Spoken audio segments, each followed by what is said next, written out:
Hello friends, എല്ലാവർക്കും പുതിയ ഒരു റിവ്യൂ വീഡിയോയിലേക്ക് സ്വാഗതം. ഞാൻ ഇന്ന് ബെത്ലഹേം കുടുംബ യൂണിറ്റിന്റെ റിവ്യൂവുമായിട്ടാണ് വന്നിരിക്കുന്നത്. എനിക്കറിയാം ഇതൊരു ലേറ്റ് റിവ്യൂ ആണ്. ഞാൻ ഫസ്റ്റ് ദിവസം തന്നെ ആദ്യം കാണാൻ പോയി. പിന്നെ കുറച്ച് തിരക്കുകളും കുറച്ച് ടെക്നിക്കൽ ഇഷ്യൂസും കാരണം നമുക്ക് എങ്ങനെ പറയാം, കാരണം വീഡിയോ എടുക്കാനായിട്ട് പറ്റില്ല. പിന്നെ ഇന്നലെ ഞാൻ വീണ്ടും ഒന്നുകൂടി കാണാൻ പോയിരുന്നു. കാരണം സത്യം പറയില്ല, എനിക്ക് ഭയങ്കരമായിട്ട് പടം ഇഷ്ടപ്പെട്ടു. നിവിൻ പോളി, നമ്മുടെ നിവിൻ ഓണം തൂക്കിയിരിക്കുകയാണ് ഗൈസ്. ഇതിന്റെ കൂടെ തന്നെ വേറൊരു പടം കൂടെ ഇറങ്ങിയിട്ടുണ്ടായിരുന്നു, പക്ഷേ ഒരു ദിവസം മുമ്പാണ് ഇറങ്ങിയത്. അത് പടം നിങ്ങൾക്ക് എത്തിക്കണം. ബട്ട് ഓണം നിവിൻ പോളി തൂക്കി എന്ന് തന്നെ നമുക്ക് പറയാം. കാരണം അമ്മാതിരി ഫീൽ ഗുഡ് പടമാണ്. എന്തോന്ന് പറയാം, സൂപ്പർ സിനിമ. എനിക്ക് ഭയങ്കരമായിട്ട് സിനിമ ഇഷ്ടപ്പെട്ടു. ഭയങ്കരമായിട്ട് നമുക്ക് ഫാമിലി ആയിട്ട് പോയി കാണാനും ഓണം കളർഫുൾ ആക്കാൻ പറ്റിയ ഒരു പടം തന്നെയാണ് ബെത്ലഹേം കുടുംബ യൂണിറ്റ്. അപ്പം സിനിമയുടെ കാസ്റ്റ് എന്ന് പറയുമ്പോൾ നമ്മുടെ നിവിൻ പോളി, മമിത ബൈജു, സംഗീത്, ശ്യാം മോഹൻ, സുരേഷ് കൃഷ്ണ, പിന്നെ റോഷൻ, ഷാനവാസ്, പാർവതി അയ്യപ്പദാസ്, അങ്ങനെ കുറെ പേര് ഈ പടത്തിലുണ്ട്. അയ്യോ, നമ്മുടെ ഇപ്പോൾ വീണ്ടും നിവിൻ പോളി കംബാക്ക് അടിച്ചിരിക്കുകയാണ്. ഇതും ഈ പറഞ്ഞ പോലെ ട്രെയിലറൊക്കെ കണ്ടുള്ള മനസ്സിലായി കാണും. ഏജ് ഗ്യാപ്പുള്ള പ്രണയം, നോട്ടിഫിക്കേഷൻ ഏജ് ഗ്യാപ്പ് പ്രണയമാണിത്. നല്ല രസമുണ്ട്. രണ്ടുപേരും തമ്മിൽ ഒരു 10-13 വയസ്സത്തെ ഏജ് ഡിഫറൻസ് ഉണ്ട്. പക്ഷേ ഭയങ്കര രസമുള്ള ഒരു ലവ് സ്റ്റോറിയാണ് കേട്ടോ. എന്തോ ഭയങ്കര ഒരു ഫീൽ ഗുഡ് പടമാണ്. നമ്മുടെ പ്രേമലു, അതുപോലെ തന്നെ പ്രേമലു, അയാം കാതൽ, അതിന്റെയൊക്കെ ഡയറക്ടറാണ് ഈ സിനിമ എടുത്തിരിക്കുന്നത്. പിന്നീട് റോഷൻ ഷാനവാസിന്റെ ക്യാരക്ടർ, അയ്യോ, പുള്ളി ഒരു ഷോ സ്റ്റീലർ ആയിരുന്നു കേട്ടാ. അങ്ങേര് റോഷൻ ഷാനവാസ്, സുരേഷ് കൃഷ്ണ, സംഗീത്, ഇവരെല്ലാരും ഷോ സ്റ്റീലർ ആയിരുന്നു സിനിമയിൽ. കോമഡി എന്നൊക്കെ വെച്ചാൽ ചിരിച്ചു മൂപ്പാണ് വരും. അമ്മാതിരി കോമഡികളാണുള്ളത്. പിന്നെ കുറെ സിനിമയുടെ റെഫറൻസുകൾ ഉണ്ട് കേട്ടാ. ഇപ്പം മീമുകളും ട്രോളുകളും ഒക്കെ ആയിട്ട് ഇടയ്ക്ക് ഭയങ്കര ട്രെൻഡിങ് ആയിരുന്ന കുറച്ച് സാധനങ്ങളൊക്കെ ഇതിൻ്റെ അകത്തുണ്ട്. എന്നുവെച്ചാൽ ഒരുപാട് ചിരിക്കാറുണ്ട് ഈ സിനിമയ്ക്കകത്ത്. എനിക്ക് ഈ പടത്തിൽ അങ്ങനെ ലാഗോ പേഴ്സണലി എനിക്ക് ഈ ലാഗോ കാര്യങ്ങളൊന്നും ഫീൽ ചെയ്തില്ല. എല്ലാവർക്കും എങ്ങനെയാണ് നടക്കുക, തുടക്കം തൊട്ട് അവസാനം വരെ ഞാൻ ഭയങ്കരമായിട്ട് എൻജോയ് ചെയ്ത് കണ്ടൊരു പടമാണ്. ഭയങ്കരമായിട്ട് ഇഷ്ടപ്പെട്ടു. കാസ്റ്റ് ഒരു രക്ഷയില്ലേ, എല്ലാം എല്ലാം പെർഫെക്റ്റ് ആയിട്ടാണ് എനിക്ക് ഫീൽ ചെയ്തത്. ഇതിലെ സ്റ്റോറി ഒന്നും ഞാൻ പറഞ്ഞ് കൊളാക്കണില്ല. ഈ പറഞ്ഞ പോലെ തന്നെ നല്ലൊരു ലവ് സ്റ്റോറിയാണ്. നല്ലൊരു എൻഡിങ് ഉണ്ട് സിനിമയ്ക്ക്. തുടക്കമാണെങ്കിൽ നല്ലൊരു തുടക്കം തന്നെയാണ്. പിന്നീട് ഇതിന്റെ അകത്ത് നിവിൻ പോളിയുടെ ഒരു ചെറിയൊരു ഒരു ഗ്യാങ് ഉണ്ട് കേട്ടോ. മീൻസ് സുരേഷ് കൃഷ്ണ, അവരെല്ലാരും കൂടെ പറഞ്ഞു പോകുമ്പോ അത് കിടില കേട്ടോ. അതേപോലത്തെ ഒരു ഗ്യാങ് നമുക്കും വേണമെന്നൊക്കെ തോന്നും.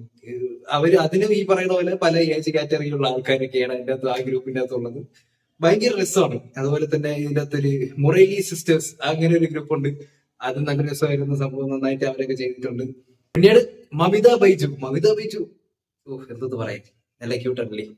ഇതിന്റെ അകത്ത് അതേപോലെ തന്നെ വളരെ നല്ലൊരു ക്യാരക്ടറാണ്. നല്ല രസമുണ്ട്.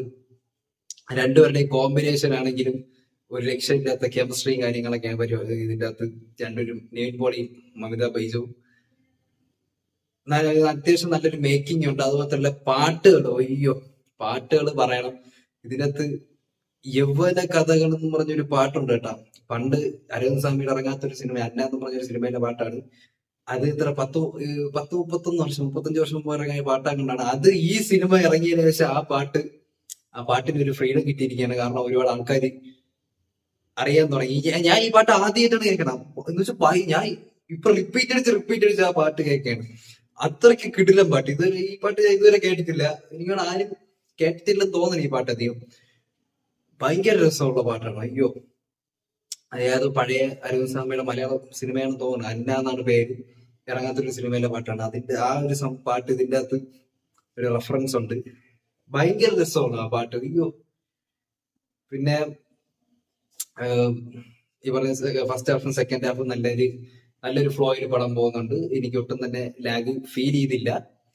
പിന്നീട് ശ്യാം മോഹൻ, പുള്ളിക്കാരന്റെ ക്യാരക്ടർ കിടില ക്യാരക്ടർ ആയിരുന്നു. കൊള്ളാം, നന്നായിട്ട് ചെയ്തിട്ടുണ്ട്. എന്താണെന്ന് ഞാൻ പറയില്ല, സ്പോയിലർ ആയിപ്പോ. ടോട്ടലി ഒരു ഫൺ പടമാണ്.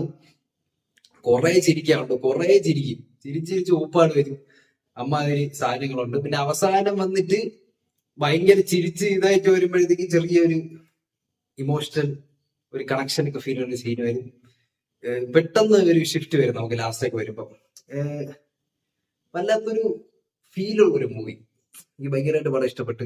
പിന്നെ ഇതിൽ മമിത ബൈജുവിന്റെ അമ്മയായിട്ട് അഭിനയിച്ചിട്ടുള്ള ക്യാരക്ടർ, പുള്ളിക്കാരി ആ ക്യാരക്ടർ നന്നായിട്ട് ചെയ്തിട്ടുണ്ട്. എന്തോ നമുക്കൊരു അത് ഈ പറയും പോലെ ഒരു ഇവരെന്ത് ഇങ്ങനെ ഒരുമാതിരി ഇറിറ്റേറ്റഡ് ആയിട്ടുള്ള ഒരു ക്യാരക്ടർ നടക്കുന്നതൊക്കെ ഫീലിംഗ് കേട്ടാ. പിന്നീട് വിനയ് ഫോർട്ടിന്റെ ക്യാരക്ടർ, അയ്യോ അങ്ങേരുടെ ക്യാരക്ടർ കിടിലായിരുന്നു കേട്ടോ. അതിലും ഒരുപാട് ചിരിക്കാനുണ്ട്, ഒരുമാതിരി ഒരു ഇറിറ്റേറ്റഡ് ആയിട്ടുള്ള ഒരു ക്യാരക്ടർ നടക്കുക നോക്കിയിട്ട് എനിക്ക് ഫീൽ ചെയ്തു.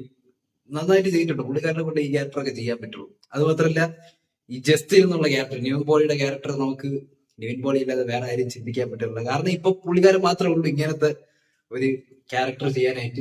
പിന്നീട് ഇതിന്റെ അകത്ത് ക്ലൈമാക്സിൽ ഒരു സീനുണ്ട് കേട്ടാ. അയ്യോ, അതിനു വേണ്ടി മാത്രം വേണമെങ്കിൽ നമുക്ക് തിയേറ്ററിൽ പോയി എക്സ്പീരിയൻസ് ചെയ്യാനുള്ള ഒരു സംഭവം എന്ന് വെച്ചാൽ ഒരു നമുക്ക് പെട്ടെന്നൊരു മെമ്മറി ഹിറ്റ് ചെയ്യുന്ന ഒരു ട്രാൻസിഷൻ പോലത്തെ ഒരു സാധനം ഉണ്ട് കേട്ടോ. ഞാൻ പറയാം, ഡ്യൂഡിനെ പറ്റി ഇവൻ ആക്സിഡന്റ് പറ്റി കിടക്കുമ്പോൾ ലാസ്റ്റ് 7 മിനിറ്റ്സ് എന്നുള്ള ഒരു ബിജി ഒരു സംഭവം ഇല്ലേ, കുറെ സാധനങ്ങൾ പഴയ ഇതൊക്കെ വന്നെന്ന് തോന്നാൻ, അതുപോലത്തെ ഒരു ഷോട്ട് ഇതിന്റെ അകത്തുണ്ട്. കിട്ടുന്ന സാധനം ഇരുന്നത്. സോ ഫ്രണ്ട്സ്, ഇതാണ് സിനിമയെ പറ്റിയിട്ടുള്ള എന്റെ അഭിപ്രായം. എനിക്ക് ഭയങ്കരമായിട്ട് പടം ഇഷ്ടപ്പെട്ടു. എന്റെ ഫാമിലിക്ക് ആണെങ്കിലും ഭയങ്കരമായിട്ട് ഇഷ്ടപ്പെട്ടു. ചിരിച്ചാണ് സിനിമ കണ്ടത്. അതുപോലത്തെ ഒരു നോ നെഗറ്റീവ്സ്. നെഗറ്റീവായിട്ട് പറയാൻ എനിക്ക് ഒന്നുമില്ല ഈ പടത്തിൽ. ഈ ഭയങ്കരമായിട്ട് ഇഷ്ടപ്പെട്ട്. ഇതിനകത്തുള്ള ടീമുകളുടെ ഗ്യാങ്ങും അല്ലാതെ എല്ലാരും ക്യാരക്ടേഴ്സ് പക്കയായിട്ട് ചെയ്തിട്ടുണ്ട്. എനിക്ക് ഭയങ്കരമായിട്ട് ഇഷ്ടപ്പെട്ടു. സോ ഫ്രണ്ട്സ്, ഇതാണ് സിനിമയെ പറ്റിയുള്ള എന്റെ അഭിപ്രായം. നിങ്ങളുടെ അഭിപ്രായങ്ങൾ കമന്റ് ബോക്സിൽ അറിയിക്കുക. സോ ഫ്രണ്ട്സ്, ഇന്നത്തെ വീഡിയോ ഇഷ്ടപ്പെട്ടെങ്കിൽ ലൈക്ക് ചെയ്യുക, ഷെയർ ചെയ്യുക, സബ്സ്ക്രൈബ് ചെയ്യുക. മറ്റൊരു പുതിയ കാണാം. DK signing out.